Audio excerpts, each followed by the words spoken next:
नमस्कार, मैं पेन वाजपेयी अपने YouTube चैनल मैं पेन वाजपेयी पे आपका बहुत बहुत स्वागत करता हूं। आज जो पेपर हम लोग डिस्कस करने वाले हैं वो है एसएससी सीजीएल 2022 7 दिसंबर सेकेंड शिफ्ट का पेपर। तो इस शिफ्ट के जितने भी मैथ्स के क्वेश्चन हैं उनको एक एडवांस अप्रोच के साथ यहाँ पे हम लोग सॉल्व करने वाले हैं। तो चलिए स्टार्ट करते हैं। तो पहला क्वेश्चन आप लोग देख पा रहे होंगे, दिया हुआ है एक वर्ग का जो परिमाप है वो 124 मीटर है। तो इसका क्षेत्रफल क्या होगा? तो वर्ग का जो परिमाप होता है तो वो कितना होता है 4a होता है और उसकी वैल्यू कितनी दी है 124। तो इसकी भुजा कितनी आ जाएगी 4 3 12 4 1 4, यानी कि भुजा आ गई 31। तो वर्ग का क्षेत्रफल होता है भुजा का स्क्वायर, यानी कि 31 का स्क्वायर करेंगे तो कितना आ जाएगा 961। तो पहला वाला जो ऑप्शन है वो आपका बिल्कुल करेक्ट है। अगला क्वेश्चन आप लोग देख पा रहे होंगे, दिया है यदि x + 1/x बराबर 2 तो x³ + 1/x³ क्या होगा? देखो, अगर x + 1/x बराबर 2 है तो ये तभी पॉसिबल है जब x बराबर 1 हो। तो इसका मतलब है इसकी वैल्यू क्या आ जाएगी 1 + 1 कितना हो जाएगा 2। हमेशा इस केस में अगर x + 1/x 2 हो तो किसी की वैल्यू पूछिए, अगर वो आपका जैसे कि यहाँ पे कुछ भी ऐड कर सकते हैं 1/x² + 1/x कुछ भी जोड़ दो आप, इसकी वैल्यू पूछी जाएगी तो बस x बराबर 1 रख दो आप वहाँ पे, ठीक है। तो उम्मीद है कि क्वेश्चन आप अच्छे तरीके से समझ पाए होंगे। अगला क्वेश्चन आप लोग देख पा रहे होंगे, यहाँ पे बेची गई कारों की कुल जो संख्या है वो कितनी है 10,000 है, ठीक है। यानी कि अगर 100% की वैल्यू जो है वो 10,000 है तो यहाँ पे 1% की जो वैल्यू होगी वो कितने के बराबर होगी 100 के बराबर होगी। पूछा क्या गया है पहले उस चीज़ को हम लोग देख लेते हैं। पहला जो स्टेटमेंट है उसमें बोला गया है कि बी, एफ और एच द्वारा बेची गई कारों की औसत जो संख्या है वो क्या 100 है? तो बी, एफ और एच, तो बी की कारें कितनी है भाई 8, एफ की कितनी है 12, 12 8 20, 20 10 कितना हुआ 30, 30 का 30/3 यानी कितना आया एवरेज 10%। और 1% की वैल्यू अगर 100 है तो 10% की वैल्यू 1000 होगी, यानी कि पहला वाला सही नहीं है। दूसरा वाला ए द्वारा बेची गई कारों की संख्या ई द्वारा बेची गई कारों की संख्या का जो अनुपात है वो 4:5 है। ए द्वारा बेची गई कारों की संख्या कितनी है 20%, ई वाली कितनी है 16%। तो 4 पंचे 20 और 4 चक्कू 16, तो 5:4 है ना कि 4:5। तो दोनों कथन जो है वो गलत है आपके। अगला क्वेश्चन आप लोग देख पा रहे होंगे, दिया हुआ है कि एक पुस्तक विक्रेता ग्राहकों को 2 पुस्तकें खरीदने पर 20% की छूट और 2 से अधिक पुस्तकें खरीदने पर 25% की छूट देता है। यानी कि अगर 2 खरीदता है कोई तो उसको 20% की छूट मिलती है, 2 से ज़्यादा खरीदता है तो 25%। एक पुस्तक खरीदने वाले सभी ग्राहक को 10% की छूट दी जाती है। छात्रों को अलग से जो स्टूडेंट है उन्हें 5% की छूट मिलती है। एक कॉलेज में M.Com की पढ़ाई करने वाले छात्र सोहन ने 513 रुपये की पुस्तक खरीदी। पुस्तक का अंकित मूल्य क्या होगा? देखो, इसने एक बुक खरीदी है तो इसे कौन कौन से डिस्काउंट मिलेंगे? एक तो इसे 10% का डिस्काउंट मिलेगा और दूसरा ये एक छात्र है इसलिए इसे 5% का ये भी डिस्काउंट मिलेगा। तो इसका जो टोटल प्राइस है वो इतना पड़ रहा है, तो इसका MRP कितना होगा? मान लेते हैं X, तो 10% की छूट मिली तो इसका कितना हो गया 90/100। फिर 5% का और डिस्काउंट मिला यानी कि 95/100। तो इसके बाद जो वैल्यू आती है वो 513 आती है, ठीक है। तो सॉल्व कर लो, यहाँ से 0 से 0 कैंसिल हो जाएगा, 19 से काट सकते हैं, 19 दूना 38 और 19 सत्ते 133, 19 पचे 95 और 5 से काटेंगे तो यहाँ पे कितना आएगा 20 और 9 तियाँ कितना हुआ 27। तो यहाँ पे 3 दूना 6 यानी कि कितना आ जाएगा आपका 600। तो चौथा वाला जो ऑप्शन है वो आपका बिल्कुल करेक्ट है।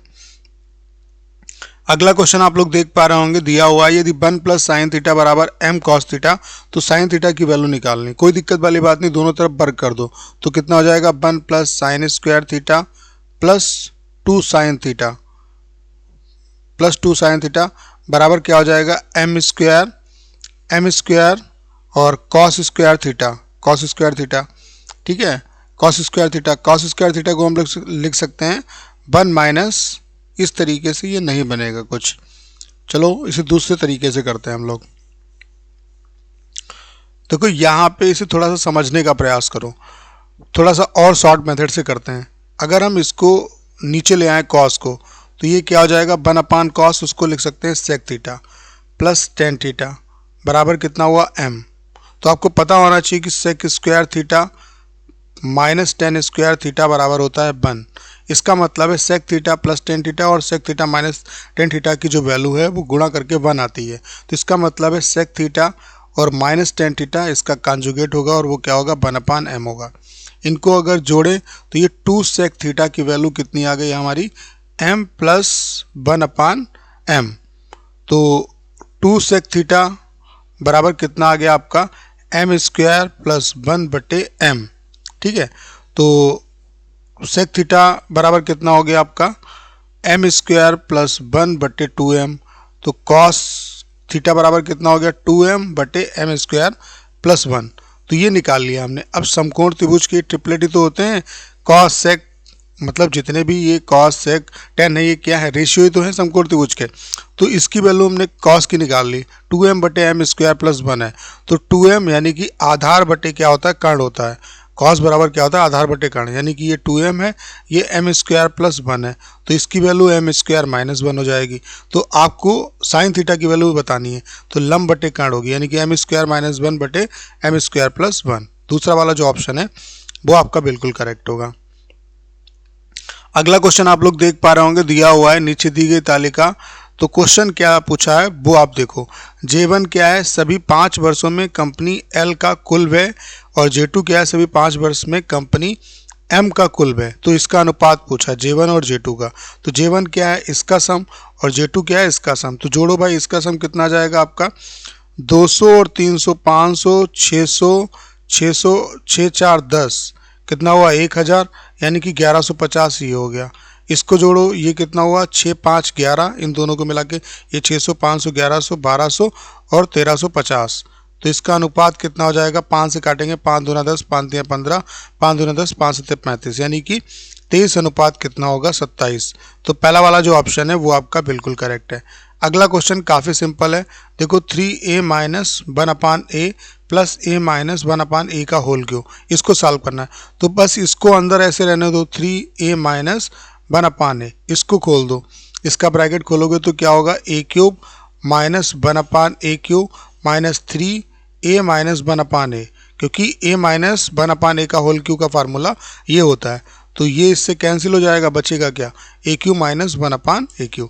तो उम्मीद करता हूँ कि क्वेश्चन आप अच्छे तरीके से समझ गए होंगे। अगला क्वेश्चन आप लोग देख पा रहे होंगे, दिया हुआ है एक राशि एक बैंक में जमा की जाती है जो साधारण ब्याज देता है। यदि राशि 3 वर्ष में 1.25 गुना हो जाती है, यदि 7 वर्षों के बाद 7,60,000 रुपये की आवश्यकता हो, तो उस आवश्यकता को पूरा करने के लिए किसी को कितनी धनराशि जमा करनी चाहिए। यानी कि ये आपको मिश्र धन दिया है 7 साल के बाद, तो मूलधन आपसे पूछ रहा है। तो पहले तो ब्याज की दर आपको निकालनी पड़ेगी। देखो अगर 3 साल में कितना होगा 1.25 गुना का मतलब क्या हुआ 125, ये है पॉइंट हटाओगे तो 100, यानी कि 100 से कोई जो धनराशि है वो कितनी हो जाती है 125 हो जाती है। तो ब्याज कितना मिलता है 25 किस पे 100 पे, तो 100 पे कितना मिलेगा, यानी कि ब्याज की जो दर है वो 25% है 3 साल में। तो 3 साल में अगर 25% ब्याज मिलता है तो 7 साल में कितना मिलेगा, क्योंकि 7 साल के बाद ये धनराशि इतनी जाती है। तो कितना हो जाएगा 25/3 इंटू 7, 25 सत्ते कितना हुआ 175/3। तो 7 साल के बाद जो टोटल धन होगा वो कितना हो जाएगा, देखो 7 साल का जो ब्याज है वो हमने निकाल लिया 175/3% है। धनराशि कितनी होती है आपकी 100% होती है। धनराशि जो है वो कितनी होती है 100%। तो जोड़ दो भाई 100 प्लस 175/3 और ये वैल्यू टोटल परसेंट में, तो कितना हो जाएगा 475/3% की जो वैल्यू है वो कितनी है 7,60,000। ठीक है, इसको आप सॉल्व कर लो, तो यहाँ पे एक जीरो और बढ़ा देंगे, तो इसे हम काट सकते हैं। देखो 19 से काटो, 19 दूना 38, 19 दूना 38 और 19 पच्चे 95, 19 चक्कू कितना हुआ 76। ठीक है, तो यहाँ पे 4 जीरो आ गए। फिर आप 25 से काटो इसे डायरेक्ट, 25 से काटेंगे 25 51 25 कितना बचा 16 और 25 छक्का 150, 25 51 25 15 बचा, 25 छक्का 150, तो 1600 हुआ, 16 तिया कितना हुआ 4800। तो ये आ जाएगा आपका 4,80,000। ठीक है, तो उम्मीद करता हूँ क्वेश्चन आप समझ गए होंगे। अगला क्वेश्चन आप लोग देख पा रहे होंगे, दिया हुआ है कि 20 सेंटीमीटर और 16 सेंटीमीटर त्रिज्या वाले 2 सकेंद्री वृत्त बनाए जाते हैं। बड़े वृत्त की उस जीवा की लंबाई क्या होगी जो छोटे वृत्त को स्पर्श करती है। तो इस तरीके से 2 सर्किल हैं। ठीक है, इसकी बड़े वृत्त की जो जीवा है इसकी लंबाई आपको निकालनी है। तो छोटे वाले जो वृत्त है उसकी जो त्रिज्या है वो कितनी है 16, तो इसका मतलब है ये दूरी कितनी है 16, और बड़े वाले की कितनी है त्रिज्या आपकी 20। तो आपको पता होना चाहिए अगर ये 16, ये आपका राइट एंगल ट्रायंगल बने क्योंकि इस पे परपेंडिकुलर होगा, तो 16, 20 और 12 का ट्रिपलेट होता है। तो अगर ये आपको पता होना चाहिए केंद्र से सम्मुख भुजा पर डाला गया लंब इसको समद्विभाजित करता है, तो ये 12 है तो ये भी 12 होगी, तो 12 12 कितना हो गया आपका 24। तो तीसरा वाला जो ऑप्शन है वो आपका बिल्कुल करेक्ट है। अगला क्वेश्चन आप लोग देख पा रहे होंगे, दिया हुआ है एक, देखो यहाँ पे इसकी लैंग्वेज बहुत बढ़ा चढ़ा के लिखी हुई है, बाकी क्वेश्चन में कुछ भी नहीं है, ठीक है। एक साझेदारी फर्म में दो साझेदार विजय और प्रवीण एक असाइनमेंट पर कार्य कर रहे हैं। विजय को अकेले पूरे असाइनमेंट को पूरा करने में 12 सप्ताह लगते हैं। सप्ताह में तो सप्ताह में आएगा आंसर, दिन में है तो दिन में आएगा, घंटे में तो घंटे में आएगा, जबकि प्रवीण अकेले इसे पूरा करने में 8 सप्ताह का समय लेता है। कार्य के दबाव के कारण उन्होंने एकांत सप्ताह के आधार पर उस असाइनमेंट को पर कार्य करने का फैसला किया। पहले सप्ताह प्रवीण कार्य करता है, यानी कि काम को बारी बारी से करते हैं, जिसमें काम की शुरुआत प्रवीण करता है और दूसरे सप्ताह विजय करता है, और इसी तरीके से आगे काम करते हैं। यदि वे एकांत सप्ताह के आधार पर कार्य करते हैं तो कार्य कितने सप्ताह में पूरा होगा, कोई दिक्कत वाली बात नहीं। एक प्रवीण है और एक आपके विजय हैं। प्रवीण पूरे कार्य को 8 सप्ताह में करते हैं और ये जो है विजय जो है वो 12 सप्ताह में करते हैं। तो इसका एलसीएम कितना हुआ 24, 8 तियाँ 24 और 12 दूनी 24, यानी कि ये 3 लड्डू बनाता है एक सप्ताह में और ये 2 बनाता है। अब बारी बारी से काम करते, पहले दिन प्रवीण करता है पहले सप्ताह में और दूसरे सप्ताह में विजय करता है। इसका मतलब क्या हुआ कि टोटल 2 सप्ताह में कितने लड्डू बने, 5। सप्ताह में तो सप्ताह लेंगे, दिन है तो दिन। तो अब बताओ 5 के मल्टीपल में 24 तक कहाँ तक जा सकते हो, 4 बार इसका पढ़ा ले सकते हैं, यानी कि 8 सप्ताह में टोटल लड्डू कितने बने 20। अब बारी किसकी आएगी, जिससे काम शुरू होता है, तो प्रवीण की बारी आएगी। फिर वो एक सप्ताह में यानी कि अगले सप्ताह में 3 लड्डू और बना देगा तो 23 लड्डू बन गए। फिर बारी किसकी आएगी, विजय की आएगी। विजय जो है वो एक सप्ताह में 2 लड्डू बनाता है, बनाने कितने हैं 1, तो कितना समय लगेगा 1/2, यानी कि 9 सही 1/2 दिन में टोटल 24 लड्डू आपके बन जाएंगे। तो आपका 9.5 आएगा। तो दूसरा वाला जो ऑप्शन है वो आपका बिल्कुल करेक्ट है। अगला क्वेश्चन आप लोग देख पा रहे होंगे, दिया हुआ है एक वृत्त त्रिभुज एबीसी में अंतर्निहित है और त्रिभुज की भुजाएं AB बराबर 16 सेंटीमीटर, BC बराबर 20 सेंटीमीटर और AC बराबर 24 सेंटीमीटर है, तथा भुजा AB, BC और AC वृत्त को क्रमशः D, E और F पर स्पर्श करते हैं। तो AD का माप क्या होगा, तो पहले हम लोग फिगर बना लेते हैं। तो ये इस तरीके से त्रिभुज ABC है, ठीक है, ABC। AB कितना है, अंदर एक आपका वृत्त बना हुआ है इस तरीके से जो कि तीनों साइड को टच करता है। AB कितना है पूरा 16, BC कितना है 20 और ये वाली भुजा कितनी है 24, ठीक है। इसको ये किस पॉइंट पे टच करता है, D पे, BC को E पे और इसको किस पे, F पे। तो आपको पता होना चाहिए कि ये क्या है, एक ही बिंदु से अगर वृत्त पे स्पर्श रेखाएं खींचे तो वो बराबर होंगी। तो ये भी स्पर्श रेखा, ये भी स्पर्श रेखा, ये बराबर होगी, ये भी स्पर्श रेखा, ये भी स्पर्श रेखा, ये भी बराबर होगी। तो अगर हम इसे x मान लें तो ये वाली भी वैल्यू क्या होगी, x होगी, क्योंकि ये दोनों बराबर होंगी। तो अगर ये x से पूरी 16 है तो ये 16 माइनस x होगी, क्लियर। अगर ये x से पूरी 24 है तो ये 24 माइनस x होगी। अगर ये 24 माइनस x है तो ये भी 24 माइनस x होगी। अगर ये 16 माइनस x है तो ये भी 16 माइनस x होगी। तो ये पूरी वैल्यू इसकी कितनी है 20, लेकिन ये दी कितनी है 16 minus x plus 24 minus x की वैल्यू टोटल कितनी है 20। तो ये 40 माइनस 2x बराबर 20। तो इधर लेके जाएंगे तो 20 बराबर कितना हुआ 2x, तो x बराबर कितना हो गया 10। तो यही AD की वैल्यू कितनी है 10, x मानी थी हमने वो कितनी है 10, यानी कि तीसरा वाला जो ऑप्शन है वो आपका बिल्कुल करेक्ट है। अगला क्वेश्चन आप लोग देख पा रहे होंगे, दिया हुआ है एक दुकानदार एक वस्तु को 13 सही 1/2% की हानि पर बेचता है। यदि वह इसे 1274 रुपये अधिक में बेचता तो उसे 11% का लाभ होता। वस्तु का क्रय मूल्य क्या होगा, तो पहले 13 सही 1/2% की हानि हो रही है, फिर लाभ हो रहा है। तो इन दोनों के बीच का डिफरेंस कैसे निकालोगे, जब वैल्यू अलग अलग है, अपोजिट है, तो डिफरेंस जोड़ के निकालेंगे। तो 13 और 11 कितना हुआ आपका 24 सही 1/2% की जो वैल्यू है वो 1274 के बराबर है। तो 24 दूनी 48 और 1 49/2% की वैल्यू 1274। तो 7 से काटो, 7 7 49, 7 से काटेंगे तो 7 1 7 और 7 8 56, 7 8 56 हुआ और 7 दूनी 14, 7 से फिर काटेंगे 7 दूनी 14 और 7 6 42। तो 1% की वैल्यू कितनी 26 दूना 52। तो 100% की जो वैल्यू हुई वो कितनी हो गई आपकी 5200 हो गई। तो दूसरा वाला जो ऑप्शन है वो आपका बिल्कुल करेक्ट है। अगला क्वेश्चन आप लोग देख पा रहे होंगे, दिया हुआ है cos 45 और sin 45 की वैल्यू आपको बतानी है, इसका मल्टीप्लिकेशन बताना है। तो cos 45 की वैल्यू 1/√2 होती है और sin 45 की वैल्यू, sin 15 की वैल्यू जो होती है वो √3 - 1/2√2 होती है। तो ये कितना हो जाएगा, √3 - 1 बटे कितना, √2 × √2 कितना हुआ, 2, 2 दूना 4, यानी कि ये वाला ऑप्शन करेक्ट है। अब कुछ स्टूडेंट के दिमाग में ये कन्फ्यूजन आ रहा होगा, ये कैसे निकाला, तो इसे आप निकाल सकते हो। sin 15 को क्या ले सकते हो, 45 - 30। अब ये -b का फार्मूला लगा दो, आपका यही वैल्यू आ जाएगी। ठीक है, तो बाकी मैं आपको सजेशन दूंगा कि ये कुछ वैल्यू आप याद रखो तो ज़्यादा बेहतर रहेगा आपके लिए।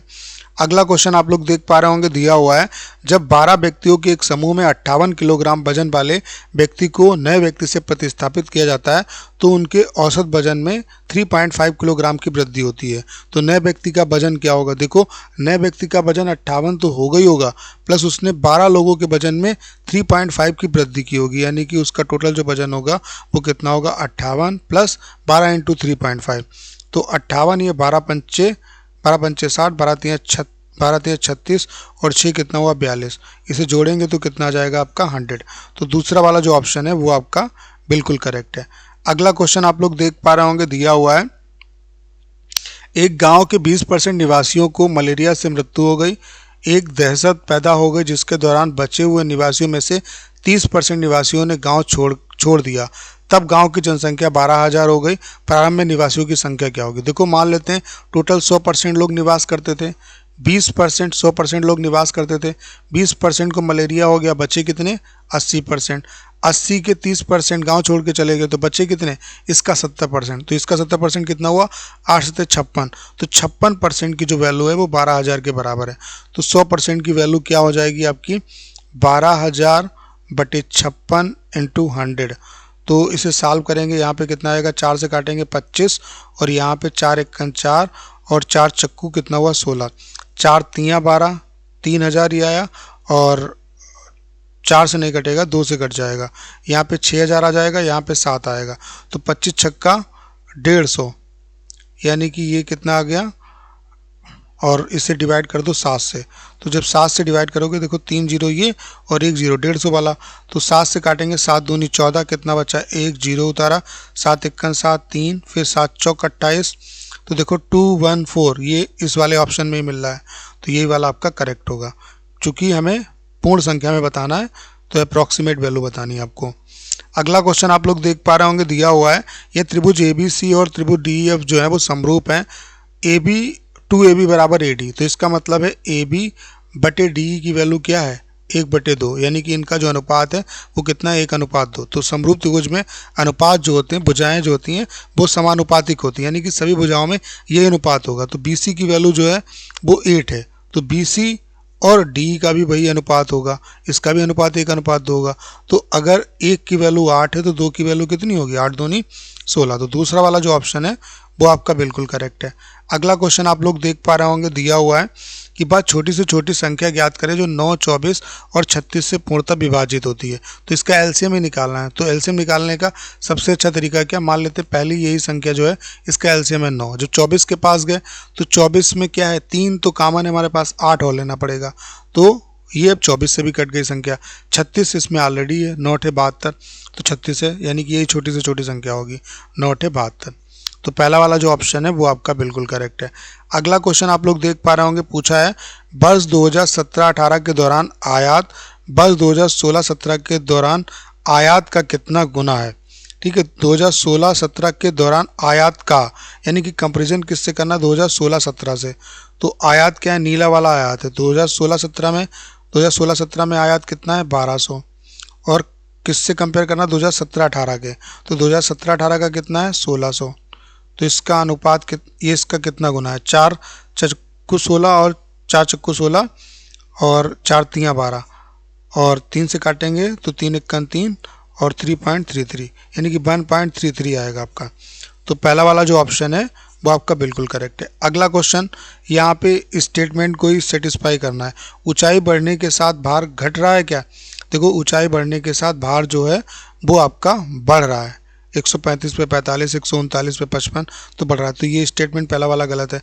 ऊंचाई और भार एक दूसरे से संबंधित नहीं है, बिल्कुल नहीं है। ठीक है, यहाँ पे संबंधित हैं, जाहिर सी बात है कि ऊंचाई बढ़ने के साथ साथ आपके भार भी बढ़ रहे हैं, इसका मतलब है रिलेशन तो है, तो ऊंचाई बढ़ने के साथ भार बढ़ रहा है, ये बात बिल्कुल सही है, बाकी सभी बातें गलत हैं।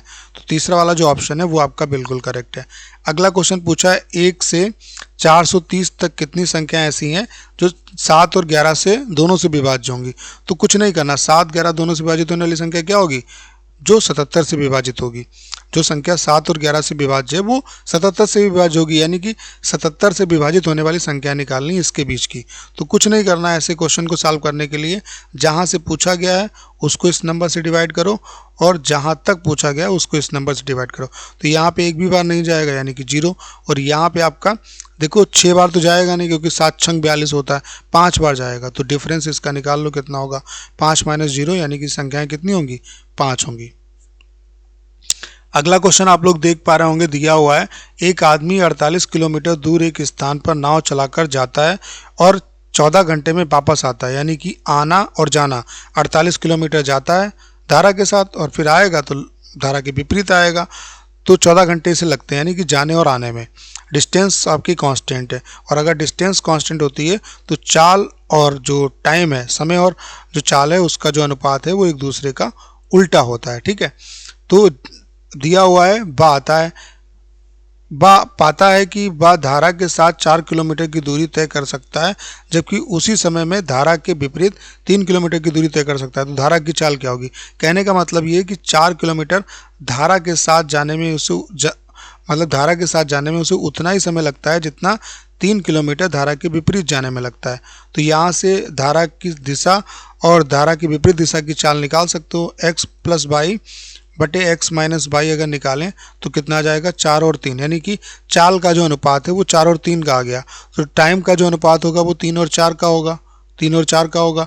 तो टोटल टाइम कितना है इन दोनों का मिला के 7, लेकिन क्वेश्चन में कितना दिया है 14, यानी कि 1 की वैल्यू कितने के बराबर, 2 के बराबर। इसका मतलब है धारा के साथ जाने में टाइम कितना लगता है 6, और धारा के विपरीत जाने में टाइम कितना लगता है 8, समान दूरी को तय करने में। दूरी कितनी है 48 किलोमीटर की, तो धारा के साथ जाने में टाइम कितना लगता है 6, तो धारा की 7 चाल क्या होगी, 48 को 6 से डिवाइड करेंगे तो 8 किलोमीटर पर आवर, और धारा की विपरीत चाल क्या होगी, 8 समय लगता है तो 8 छंग 48 6।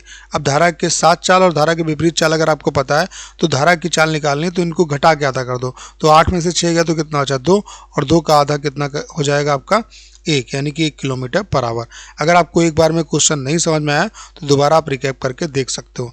अगला क्वेश्चन आप लोग देख पा रहे होंगे, दिया हुआ है k + 1/k बराबर कितना दिया है, k + 1/k + 2 बराबर 0। तो यहाँ से हम कह सकते हैं k + 1/k बराबर कितना, -2। तो ये कब आएगा, जब k बराबर -1 हो। तो -1 की पावर अगर सम है तो वैल्यू प्लस की आएगी, और यहाँ पे -1 आएगा, तो ये इससे कैंसिल हो जाएगा, कितना आएगा आपका 0। तो चौथा वाला जो ऑप्शन है वो आपका बिल्कुल करेक्ट है। अगला क्वेश्चन आप लोग देख पा रहे होंगे, दिया हुआ है 24 30 7 और x समानुपात में है। तो इसका मतलब है 24 नहीं 14 का 30 से वही अनुपात होगा जो 7 का x से होगा। तो 7 दूनी 14, 2 से काटेंगे 15, यानी कि x की वैल्यू कितनी आ गई 15। तो चौथा वाला जो ऑप्शन है वो आपका बिल्कुल करेक्ट है। अगला क्वेश्चन आप लोग देख पा रहे होंगे, दिया हुआ है त्रिभुज XYZ में P त्रिभुज XYZ का अंतः केंद्र है। यदि कोण XYZ बराबर 50 डिग्री तो कोण XPZ क्या होगा। तो ये त्रिभुज है आपका XYZ, X ये X है, ये Y है, ये Z है। ठीक है, P इसका अंतः केंद्र है। ठीक है, ये अंतः केंद्र है। इस तरीके से कोण XYZ ये वाला एंगल कितना है 50। तो आपको पता होना चाहिए अगर ये अंतः केंद्र है तो ये 90 प्लस कोण θ/2 होता है, जहाँ पे ये वाला एंगल अगर थीटा है तो कितना हो जाएगा 90 प्लस 50 का आधा कितना हुआ 25, यानी कि 115। तो तीसरा वाला जो ऑप्शन है वो आपका बिल्कुल करेक्ट है। अगला क्वेश्चन आप लोग देख पा रहे होंगे, दिया हुआ है दो वृत्तों की परिधि क्रमशः 308 और 422 है, उनकी त्रिज्याओं का अंतर क्या होगा। तो परिधि का अंतर क्या होता है 2π r1 - r2, कितना हो जाएगा आपका, इनका डिफरेंस कितना होगा आपका, ये 132। तो यहाँ पे 2π यानी कि 22/7 और r1 - r2 बराबर 132, तो 44 तियाँ होता है और 7 तियाँ कितना हुआ 21, यानी कि त्रिज्याओं का अंतर कितना होगा 21 होगा। तो उम्मीद करता हूँ कि अगर आपने कंप्लीट क्लास देखी होगी तो सारे क्वेश्चन आप अच्छे तरीके से समझ पाए होंगे।